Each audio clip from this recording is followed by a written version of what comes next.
Tom Homan is putting on the work in Minneapolis. He came to Minneapolis and people were saying, oh, Trump already had this some kind of a backtracking, backpedaling. No. For some reason, there's a very good reason that Trump sent Tom Homan to Minneapolis, and this is how we find out. Breaking, Tom Homan confirms every single one of them, illegal aliens in Minnesota, remain eligible for deportation, not just those with a criminal record. Prioritization does not mean they're off the table. Oh, you're on the chopping block as well. Definition now. All operations will be targeted, but the prioritization are going to be criminal aliens, public safety threats, and national security threats. I've met with Marcos and his staff. We got a lot of them. We got a lot of them to keep us busy. So that would be our focus. That is enough that's what, there is not going to be a focus on people who have no other crimes except for their status. If you're in the country illegally, you're never off the table.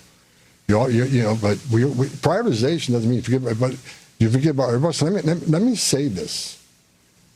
If the message we send is you can enter this country illegally, it's a crime, don't worry about it. You can have your due process, show up in court, not show up in court, get ordered removed, don't worry about it. Unless you commit a serious crime, you're good to go. If that's the message we send to the world, you're never going to fix this problem. This is very important. I have said this in other videos in which, yes, there are moments in which one has to consider that some people are, well, let's say you have to prioritize criminals, and some people, well, let's say they simply cannot go back to their countries. There are cases like that. But the issue is that if you begin thinking that way, some people are going to exploit that system. So again, there are people who absolutely need to get off the hook, even if they are entering illegally into the United States or any other country. But precisely because of that, there are going to be countless others that are going to exploit any weaknesses in the system. That is the problem. We have a saying in Spanish that pagan justos por pecadores. Like the ones who are righteous are going to pay the price that the sinners are basically guilty of. So yeah, that's how it works, sadly. It shouldn't work like that, but that's what happens. Because that is human nature. Because if a law can be circumvented, if a law can be exploited, or if these people can break the law in one way or another, they will do it. And that is the focus, for the law not be broken, and people understand that if you break the law, there are going to be consequences. And of course, that there can be ways that you can immigrate to the United States in a legal way, and nothing's gonna happen as long as you do this legally. We go here. Sorry. Most vulnerable people in the world will make that dangerous journey like they did under the Joe Biden administration. Over 4,000 aliens died making that journey. And again, a significant increase in sex trafficking. Because when they did that and opened those borders up saying, we're not going to detain you, we're going to give you free health care, we're going to fly you to the city of your choice, put you in a free hotel room, give you 3 meals a day, and give you work authorization, we're just going to bring you in. And when they did that, they sent a message to the whole world, you can come and do this. And what happened? They overwhelmed the men and women of the Border Patrol, where many days 70% of agents were pulled off that line. 70%. You don't think the criminal cartels had a field day with that? Yeah, they did. The cartels had a field day with that. Also, he strikes agreement with the Minnesota Democrat officials to hand over public safety threat illegal aliens to ICE. That is simply the greatest news that we could hear, because that means that it's going to be a lot less violence. Because you just have the criminals who are already detained, and you hand them over to ICE, and everybody wins. Both law enforcement in Minnesota, both ICE, both, not the criminals, of course. Oh, poor criminals. How can you treat them like that? How do you dare treat criminals like that? What we did agree upon is not to release public safety arrests back into the community, and they can be lawfully transferred to ICE. Just 3 days, it was really effective. Sanctuary cities are sanctuaries for criminals, and endangers the residents of the community. To be clear, we did not agree with Minnesota state and local officials that they would be involved in immigration enforcement. I didn't ask them to be immigration officers. I'm asking them to be cops working with the cops to help us take criminal aliens off the street.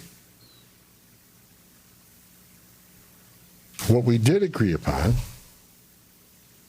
is not to release public safety arrests back in the community, and they could be lawfully transferred to ICE. I'll speak more about that. Big win. I will highlight that the Minnesota State Prison System under the Department of Corrections have been honoring ICE detainers. And we appreciate that important collaboration, and we're going to expand upon that.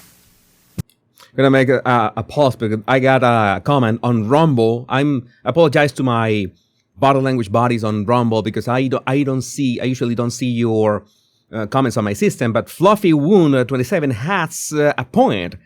The Democrats call it a win because Bovino was out, but they got Homan instead, out of the pan to fall in the fire. Yeah, on point, Fluffy Wound 27.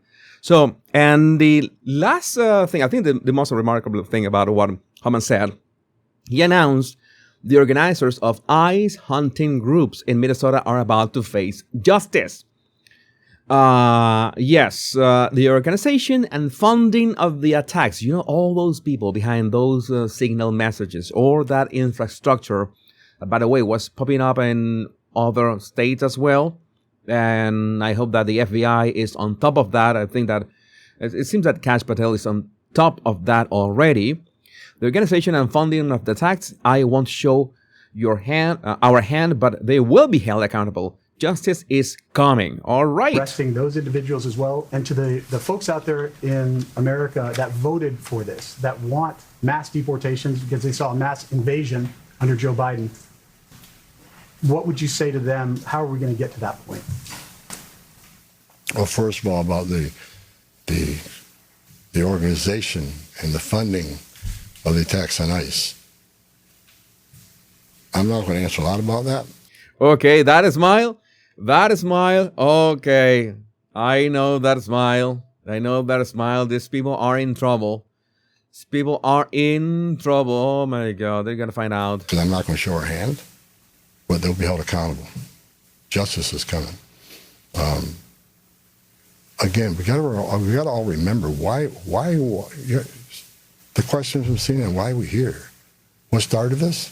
4 years of an open border where millions of people are letting this country unvetted.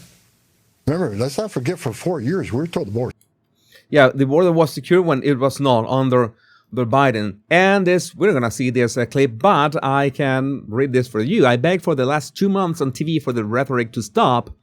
I said in March, if the rhetoric didn't stop, there would be bloodshed. And there has been. I wish I wasn't right. If you want laws reform, take it up to Congress. ICE is enforcing laws enacted by Congress. The same laws on the books for the last 6 presidents I worked for. Yeah, it's been working for 6 presidents. Go protest Congress. Tell them you want changes. I don't want to see anybody die.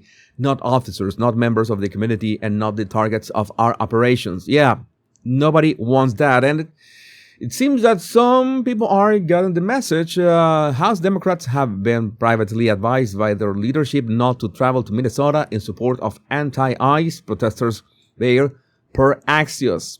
So it is actually working. Not only the criminals are going to be handed to ICE, but these protests and activities and the signal chats and, the disturbances have ended because of the rule of law. And what are we without the rule of law? We would be, with civilization couldn't work in any way.